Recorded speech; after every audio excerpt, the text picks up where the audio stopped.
take a minute or so to think, if you could put something on a billboard, you could write or draw something, it might just be one word, it might be a sentence. What would that be? Okay, so that's quite easy. Sentence would be, blaze your own trail. It's the only one worth following. Where I am in my life at the moment, I felt I spent a lot of time following pathways or ways of being, ways of working that have pretty much been set down about who I work for, social expectations, just the way the world is supposed to work.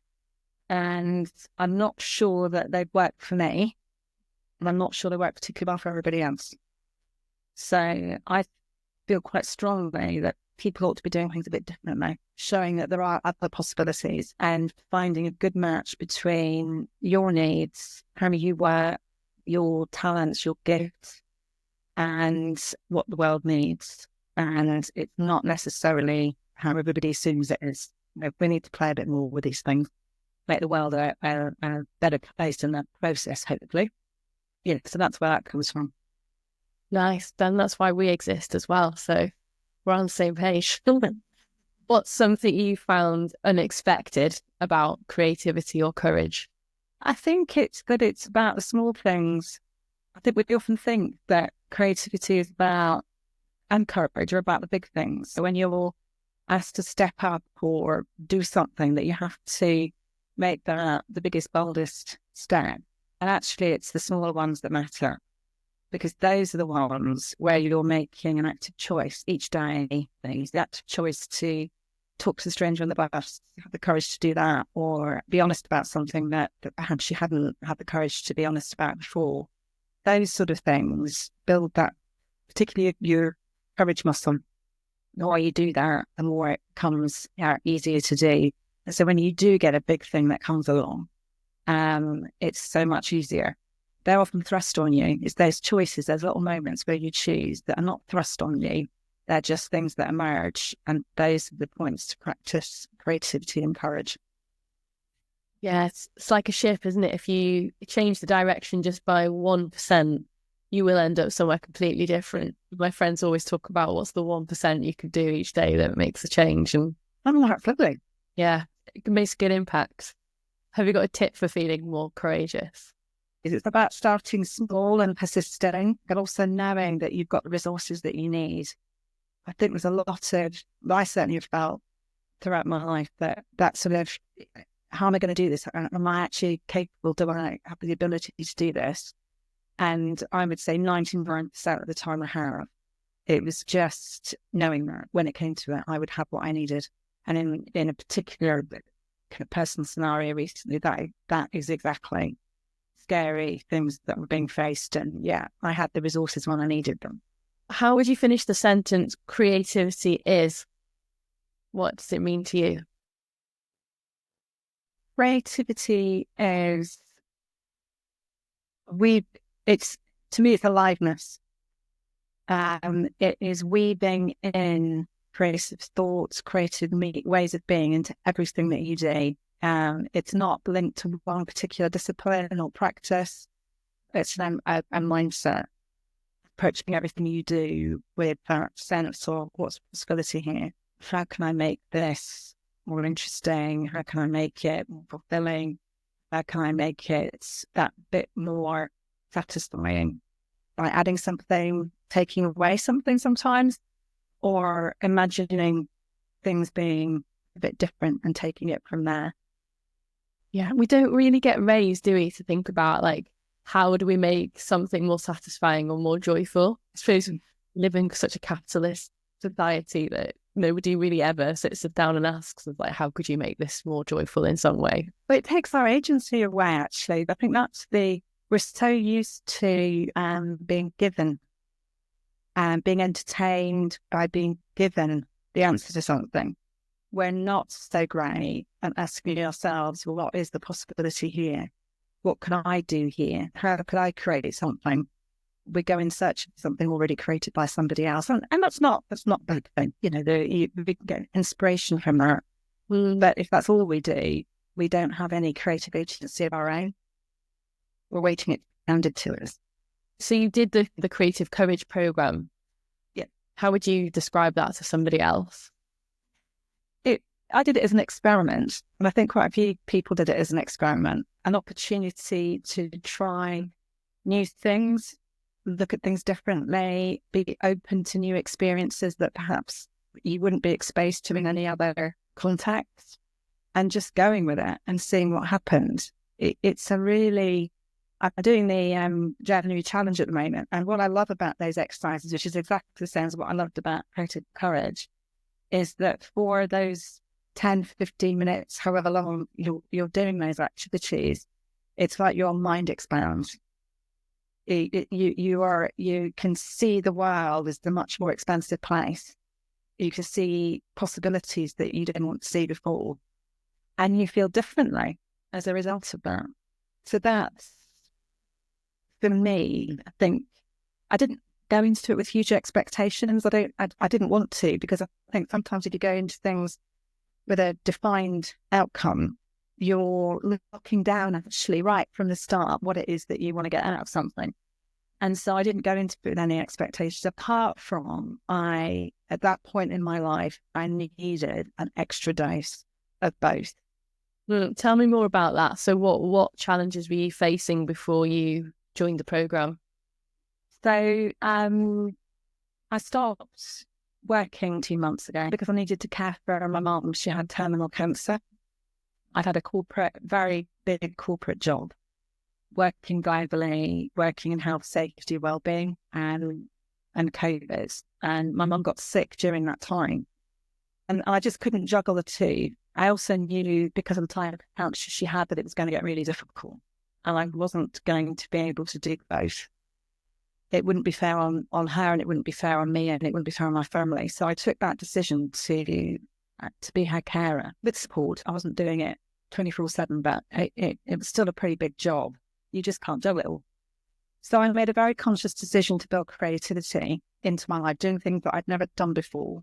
Some of it voluntary, some of it artistic. I'm not a painter, more of a writer, but not a painter and drawer. So I built in some of those things, and it kept me sane. It was somewhere I could go, but it probably did even more than that. It enabled me to approach what became an increasingly difficult situation for my mum in a much more flexible and creative way. So it was almost as though those creative practices were flexing my brain to then deal with something that required extraordinary courage, but in ways that I probably wouldn't have been able to do without it.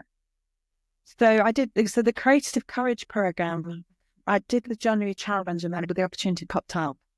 And I thought, well, I'll go for it, because it's flexible. I can do it around what I'm doing, around caring for my mum, other things that I'm doing.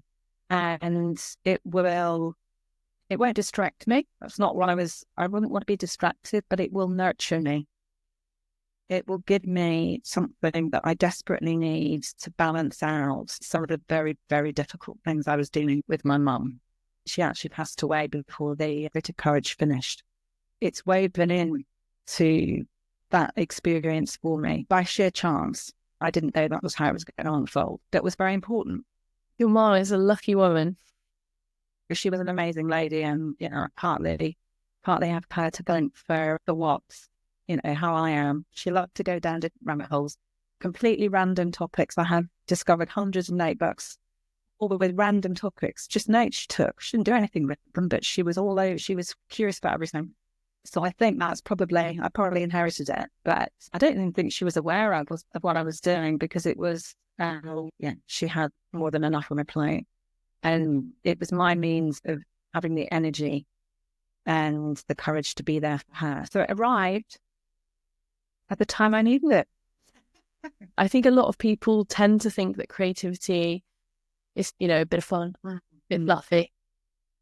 And obviously we understand that creativity is really powerful. And even just giving somebody a moment to be creative can change their day. It can change their thoughts on something and the patterns and the way they do stuff. We are by nature creative beings. It's just the way we are.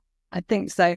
I think when people put creativity in the fluffy box, they don't appreciate that in order to live a full life, you have to be able to tap into lots of different aspects of yourself. You can end up believing that life is just about one thing. We're all encouraged to find the one thing, live for your passion. But actually, perhaps life's not about that. Perhaps life's about experiencing lots of different things, entering lots of different worlds, understanding that as a species, we are so creative. I was at a museum the other day, and I just find it mind-blowing. Every single item in that museum was created by a human being over thousands of years. Some of them very practical, some of them purely aesthetic. Creativity isn't fluffy. Creativity is very tangible. It is actually the energy that binds everything together. And if you're not practicing some sort of creative activity in your life or appreciating some aspect of creativity, then you're probably doing yourself and society a disservice, because it adds so much on. I thought about it quite a lot, actually, because it has been so important to me. Yeah, it's important to me as well. I suppose diving into a bit more of the program, was there an impactful session or an unexpected aha moment that you had? Weirdly, it was outside of the session. I happened to be, this was actually just after my mum died. I went to some activities. I live near Oxford. I went to some activities as part of a program that they run. And I met somebody who was in my group on creative courage, just by sheer chance, because the course is online and remote. You don't necessarily meet people in the flesh. And it was just lovely to meet somebody who we've been sharing ideas and thoughts and going through the process together, and to actually meet her in person was just terrific and really inspiring, actually, because we had some really interesting conversations off the back of that. That is actually almost an embodiment of the creativity in the program, because it's not just about the activities you do, it's also about the people that you meet and the impact that those people have. Yeah, it was that. I actually had a very unusual name, and she happens to be on the list. Wow, serendipity. Great having an unusual name. Yeah, absolutely. Has the program changed your perspective in any way since you've finished it? I'm going through a monumental transition, and it started before I started looking after my mum, and it continues now that she's no longer here, because when you're a carer for somebody, it's pretty much all consuming. And then you're left with a sort of where to next. It's not possible for me to go back to what I did before. There's just too much has happened. It's thrown too many things up. So it's not one thing that I've taken. It's the process, and it's the ethos. And in trying to work through where next, how do I reimagine my life going forward? It's going back to those things. And I was looking at my kind of notebook the other day, because it's an emergent process. I have no idea where I'm going to end up, which is exciting, but also terrifying, because I've always been very certain from down low. So my courage is being called on, and creativity in different ways, but that's okay. It's the nature of this particular beast. So it isn't one particular thing. It's loads of things and I think that's a good thing. I think if it was one thing, I know it'd be really neat to say one thing, but actually it's a ripple effect. It's lots of things working together. Yeah. And I also did some research into the feeling of fear, and being excited and being nervous are the same emotion. And I didn't know that. Wow. They tested some athletes on the stress that their body goes through when they're preparing for a race or to engage in a sport. And your heart rate elevates and your adrenaline heightens, and it's the same for excitement and nervousness, but it's about how we reframe it. So it's great that it's just going to continue for you. That change is just going to keep unfolding, and I think that's what life really is the longer you live, the more experiences you have and the more that you evolve as a response to that. Things affect you. You can't do things and they're not so positive. You are a work in progress. We create our lives. That's how it's a creative process. Living is a creative process. It's just sometimes that creative process is easier than other times. It just depends what's happening. Yeah. So if someone else was watching this and they were thinking about joining, but they were on the fence, what would you tell them?